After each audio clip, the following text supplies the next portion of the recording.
Solo levelling season 2 last episode में हमने देखा जिन्हो बिंगो की शैडो एक्सट्रैक्ट करके चाको हील कर देता है और उसके बाद एक्सट्रैक्शन कैंसिल भी कर देता है। फिर जिन्हो को छोड़ करके बाकी हंटर्स हेलीकॉप्टर से चले जाते हैं। इधर जिन्हो बाकी के एंट्स को मार देता है और फिर एंट किंग की शैडो भी एक्सट्रैक्ट कर लेता है और उसका नाम बैरव रखता है। दोनों मिलकर आइलैंड पे सारे एंट्स को खत्म कर देते हैं। 2 दिन बाद रेड खत्म हो जाता है और इस रेड में जो लोग मर गए थे उनका फ्यूनरल होता है। वहाँ जिन्हो भी गया होता है। वहाँ उसकी मुलाकात चेयरमैन से होती है जो उसको नए गिल्ड बनाने की परमिशन दे देते हैं। इसके बाद जेजू आइलैंड पे फ्रॉस्ट मोनार्क और बीस्ट मोनार्क दिखाई देते हैं जो किसी को ढूंढ रहे होते हैं, लेकिन उन्हें वो नहीं मिलता तो वो चले जाते हैं। वहाँ हमें जिन्हो के फादर भी दिखाई देते हैं। इधर जिन्हो एक रेड गेट में फंस गया होता है, लेकिन उसकी आर्मी इजिली सारे मस्टरों को मार रही होती है। अब चलते हैं नेक्स्ट एपिसोड की तरफ, लेकिन उससे पहले आप लोग वीडियो देख लेते हैं पर लाइक सब्सक्राइब नहीं करते तो आज पहले ही लाइक और सब्सक्राइब कर दो। आपके इस छोटे से सपोर्ट से हमें और भी बेहतर कंटेंट लाने के लिए मोटिवेशन मिलता है, तो फटाफट कर लो। और अब चलो बिना टाइम वेस्ट किए चलते हैं एपिसोड की तरफ। सीजन 3 एपिसोड 1 स्टार्ट होता है और हमें दिखता है एक हंटर जो डंजन के अंदर होता है। तभी अचानक से उसके सामने एक मॉन्स्टर आ जाता है। वो और कोई नहीं बल्कि फ्रॉस्ट मोनार्च होता है जो हमें सीजन 2 के लास्ट एपिसोड में दिखा था। वो यहाँ किसी फ्रेगमेंट ऑफ लाइट को ढूंढने आया था, बट यहाँ भी उसे कुछ नहीं मिलता। वैसे फ्रेगमेंट ऑफ लाइट कौन है ये अभी तक रिवील नहीं किया जाता, बट मुझे पता है, लेकिन अभी स्पॉइलर नहीं दूंगा। अगर आप लोग जानते हो तो कमेंट में जरूर बताना। तभी वहाँ एक और मोनार्च आ जाता है। वो देखने में काफी अजीब और क्रीपी लगता है। वो दोनों ईस्ट के एक जगह के बारे में बात कर रहे होते हैं जहाँ शैडो मोनार्च है, मतलब बेसिकली वो जिन्हो की बात कर रहे होते हैं। फिर दूसरा मोनार्च बोलता है ग्रेटेस्ट फ्रेगमेंट ऑफ लाइट भी उसी कंट्री में है। तभी फ्रॉस्ट मोनार्च एक स्ट्रॉन्ग प्रेजेंस महसूस करता है और हमें दिखता है कि वहाँ एक और हंटर आ रहा होता है। आप लोग गेस करो कौन हो सकता है ये। फ्रॉस्ट मोनार्च समझ जाता है कि ये उसी की चाल थी हमें यहाँ बुलाने के लिए। तभी वो हंटर बोलता है तुम लोग कहीं कोरिया की तो बात नहीं कर रहे। फ्रॉस्ट मोनार्च कहता है अगर हम बात कर भी रहे हो तो तुम्हें क्या। इधर वो दूसरा मोनार्च एक पोर्टल खोलता है और फ्रॉस्ट मोनार्च को बोलता है हमारे पास इन सब चीजों के लिए टाइम नहीं है। फ्रॉस्ट मोनार्च भी कहता है अगर तुम हमें रोक सकते हो तो रोक लो, और जाने लगते हैं। वो हंटर बोलता है मैं तुम्हें इतनी आसानी से जाने नहीं दूंगा, और वो अटैक कर देता है। लेकिन फ्रॉस्ट मोनार्च एक आइस वॉल बना करके उसके अटैक को रोक लेता है। हमें पता चलता है कि ये हंटर और कोई नहीं जिन्हो के फादर होते हैं।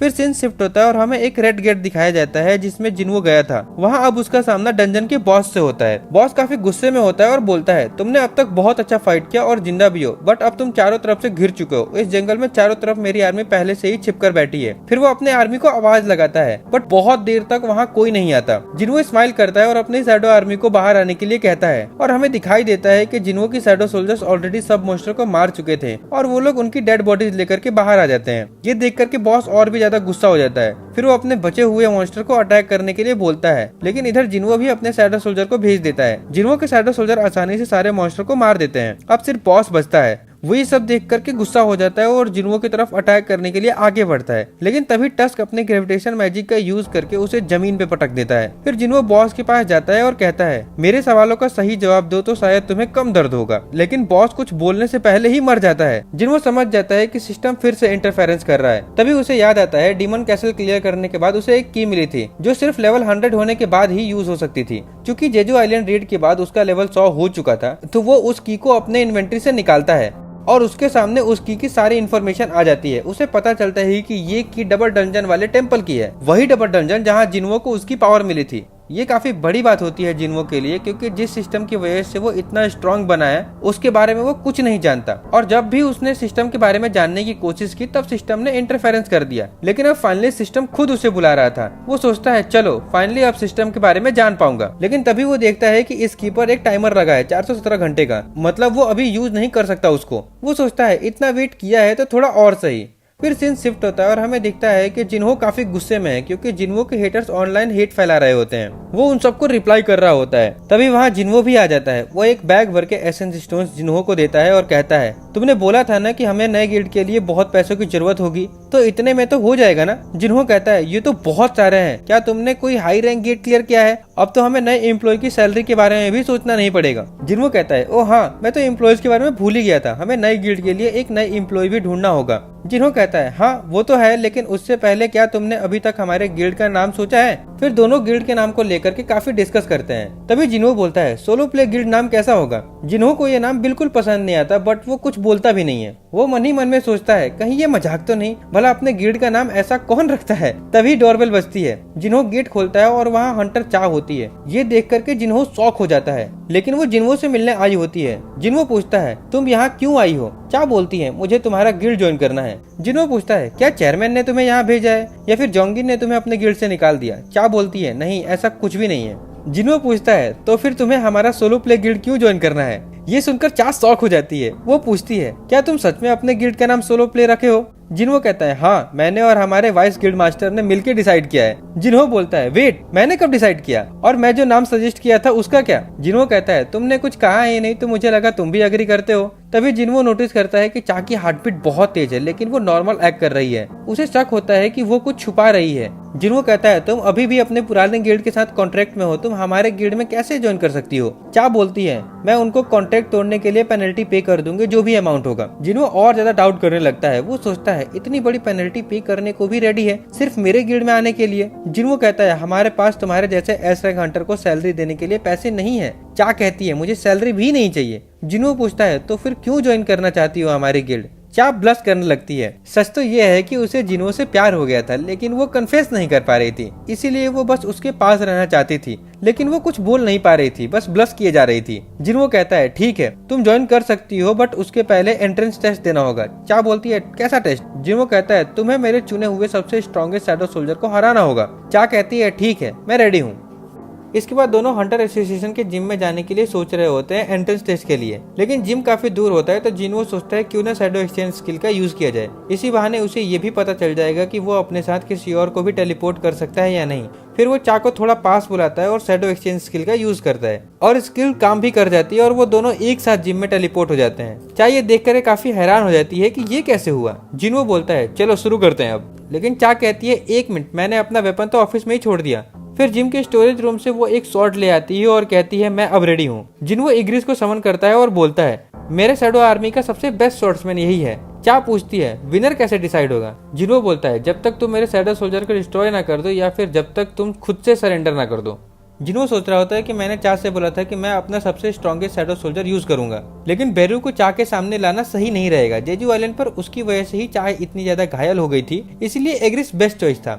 इसके बाद उनकी फाइट स्टार्ट होती है, दोनों की शॉट्स टकराती है जिसकी वजह से तेज धमाका होता है। तभी हमें दिखाई देता है कि चेयरमैन भी उस बिल्डिंग में होते हैं, उनको भी ये आवाज सुनाई देती है। वो सोच रहे होते हैं कि आज तो किसी हंटर ने जिम के लिए रिजर्वेशन नहीं किया था। फिर वो जिम का कैमरा चेक करते हैं तो उन्हें जिन्हो और चा दिखाई देते हैं। वो सोचते हैं कि ये लोग यहाँ कब आए और क्यों। तभी उनको याद आता है कि जेजू आइलैंड रेड के बाद जैसे ही चा होश में आई थी उसने सबसे पहले जिन्हो के बारे में ही पूछा था। चेयरमैन को लगता है कि दोनों के बीच में कुछ चल रहा है, इसीलिए वो जिम का कैमरा ऑफ करवा देते हैं क्योंकि वो उनका प्राइवेट मोमेंट रिकॉर्ड नहीं करना चाहते थे। तभी फिर बिल्डिंग हिलने लगती है और उनके पीछे लगी पेंटिंग भी गिर जाती है फाइट की वजह से, लेकिन चेयरमैन कुछ गलत ही समझ लेते हैं। अब वो क्या सोच रहे होते हैं ये तो मुझे बताने की जरूरत नहीं है, तो आप लोग ही कमेंट में बता दो कि चेयरमैन को क्या लगता है। दूसरी तरफ हमें दिखाई देता है कि चा ने इग्रिस को इजीली हरा दिया था। ये देख करके जिन्हो भी शॉक में रह जाता है। तभी चा बोलती है क्या ये ब्लैक नाइट तुम्हारा सबसे स्ट्रॉन्गेस्ट सोल्जर था? तुमने कहा था कि तुम अपना सबसे स्ट्रॉन्ग सोल्जर यूज करोगे तो उसको समन करो। वो बेरू के बारे में बात कर रही होती है, लेकिन जिन्हो बोलता है कि तुम हर्ट हो सकती हो। चा कहती है ऐसा कुछ नहीं होगा और वैसे भी मुझे उससे दोबारा फाइट करनी है। तो जिन्हो फाइनली बेरू को समन करता है और उसे एक ऑर्डर देता है, चा को बिना हार्म किए डिफीट करो। बेरू कहता है जैसा आप कहे माय किंग। फिर वो जोर से रॉर करता है और जिससे जिम के सारे शीशे टूटने लगते हैं। चा उसे देख करके सोच रही होती है कि जिन्हो ने इस मॉन्स्टर के साथ फाइट किया था। बेरू अपने पंजे निकाल करके अटैक करने वाला होता है, लेकिन जिन्हो कहता है उन्हें हटा लो वरना अगर चा को थोड़ी भी चोट लगी तो मैं तुम्हें नहीं छोड़ूंगा। बेरू तुरंत अपने नाखून अंदर कर लेता है और कहता है यस माय किंग। चा अटैक करने के लिए तैयार होती है, लेकिन तभी अचानक बेरू उसके पीछे आ जाता है। चा को याद आता है कि जेजू आइलैंड पर भी उसने यही किया था। वो कहती है तुम्हें क्या लगता है कि मैं दोबारा सेम ट्रिक में फंसूंगी? फिर वो तुरंत अटैक कर देती है अपनी तलवार से, लेकिन बेरू सिर्फ 2 उंगलियों से उस अटैक को रोक देता है। बेरू सोच रहा होता है कि मेरे किंग ने मुझे बिना हर्ट किए ओपोनेंट को डिफीट करने के लिए बोला है, तो इसका बेस्ट तरीका यही होगा कि मैं अपने आप को इतना स्ट्रॉन्ग दिखाऊं कि सामने वाले की लड़ने की इच्छा ही खत्म हो जाए। चा एक के बाद एक अटैक कर रही थी। अब आप सबको पता है कि चा कितनी स्पीड में फाइट करती है, लेकिन बेरू भी कम नहीं था। वो सारे अटैक को इजीली डॉज कर रहा होता है, वो भी एक जगह से हिले बिना, सिर्फ अपने बॉडी मूवमेंट से अटैक को डॉज कर रहा होता है। फिर वो जोर से चा के मुंह पर रोर करता है, जिसका प्रेशर से चा दूर चली जाती है। जिन्हो कहता है विनर ऑलरेडी डिसाइड हो चुका है, क्या तुम अब सेटिस्फाई हो? लेकिन चा बोलती है नहीं, मुझे और फाइट करनी है। जिन्हो को पता था कि बेरू उसके दूसरे शैडो सोल्जर से काफी अलग है, उसका जन्म ही सिर्फ किलिंग के लिए हुआ था, लेकिन जिन्हो देखता है कि बेरू अपने किलिंग इंटेंट को दबा रहा होता है। उनका फाइट दोबारा स्टार्ट होता है, लेकिन इस बार बेरू सिर्फ डिफेंड ही नहीं कर रहा होता बल्कि अटैक भी कर रहा होता है। इस वजह से चा की शॉट भी टूट जाती है, लेकिन फिर चा हार नहीं मानती। वो डिसाइड करती है कि अब वो अपना सबसे स्ट्रॉन्गेस्ट अटैक यूज करेगी और एक ही बार में फाइट खत्म करेगी।